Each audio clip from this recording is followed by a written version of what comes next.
लोकतंत्र की सबसे बड़ी खूबसूरती है चुनाव। और अब चर्चा में है वन नेशन वन इलेक्शन। क्या ये बदलाव संसाधनों की बचत करेगा या देश के संघीय ढांचे को चुनौती देगा? जानेंगे इस पर गहराई से।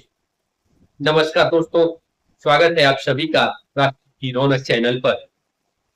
आज बात करेंगे उस बिल की जिसने देश की राजनीति में भूचाल ला दिया है। जी हाँ, वन नेशन वन इलेक्शन, यानी एक राज्य एक चुनाव। इसे कोई लोकतंत्र को मजबूत करने वाला कदम मान रहा है, तो कोई इसे लोकतंत्र पर खतरा बता रहा है। तो आइए समझते हैं इस बिल के हर पहलू को, वो भी बिना किसी पक्षपात के। सबसे पहले जानेंगे कि वन नेशन वन इलेक्शन क्या है। एक राज्य एक चुनाव का मतलब क्या होता है? सीधी बात यह है कि देश में लोकसभा, राज्यों की विधानसभाओं और स्थानीय निकायों के चुनाव एक साथ कराए जाए। यह कोई नया विचार नहीं है। 1952, 1957, 1962 और 1967 में ऐसा ही हुआ था।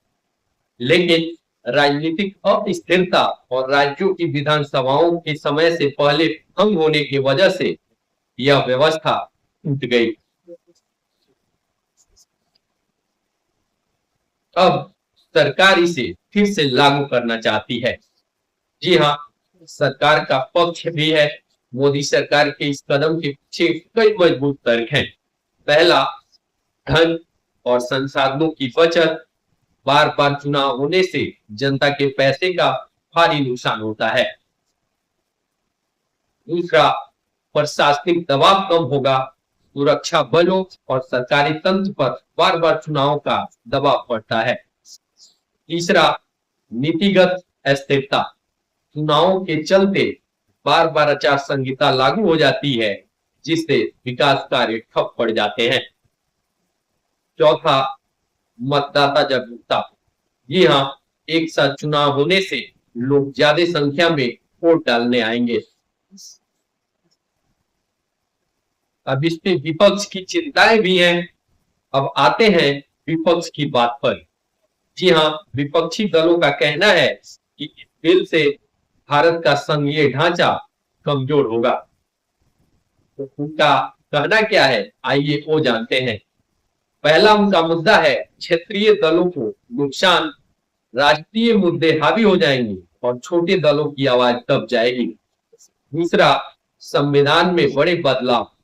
यानी उनका कहना है इस प्रस्ताव को लागू करने के लिए संविधान में संशोधन करना होगा और राज्यों की सहमति भी जरूरी है। तीसरा मुद्दा है विपक्ष का कि लोकतांत्रिक संतुलन पर खतरा। जी हाँ, विपक्ष का मानना है कि यह देश को बहुदलीय प्रणाली से एक दलीय शासन की ओर ले जा सकता है। वहीं कांग्रेस, ममता बनर्जी और अन्य नेताओं ने इसे लोकतंत्र पर हमला बताया है। अब आइए समझते हैं समिति और विधेयक। जानते हैं कि यह विधेयक कहां तक पहुंचा है। रामनाथ कोविंद की अध्यक्षता में गठित समिति ने इस पर रिपोर्ट तैयार की। इसके बाद केंद्रीय कानून मंत्री अर्जुन राम मेघवाल ने इसे लोकसभा में पेश किया।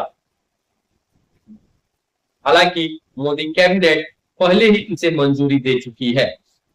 अब सवाल यह है कि क्या यह प्रस्ताव पास हो पाएगा।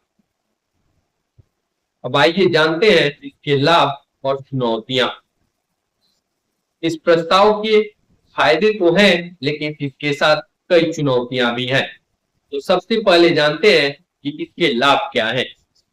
जनता के पैसे और समय की बचत होगी। बेहतर शासन और स्थिरता होगा। प्रशासन पर दबाव कम होगा। हम जानते हैं चुनौतियां क्या होंगी। राज्यों की स्वायत्तता खत्म हो सकती है। अस्थिर सरकारों के बीच चुनाव की समस्या हो सकता है। लोकतांत्रिक संतुलन का भी खतरा हो सकता है। तो सवाल अब आपसे है, क्या वन नेशन वन इलेक्शन देश को एक नई दिशा देगा या लोकतंत्र की विविधता को खत्म कर देगा? आपकी राय हमारे लिए महत्वपूर्ण है। तो कमेंट्स में जरूर बताएं। और अगर आपको यह वीडियो पसंद आया हो, चैनल को सब्सक्राइब करना न भूलें। मिलते हैं अगले वीडियो में, तब तक के लिए धन्यवाद। जय हिंद, जय भारत।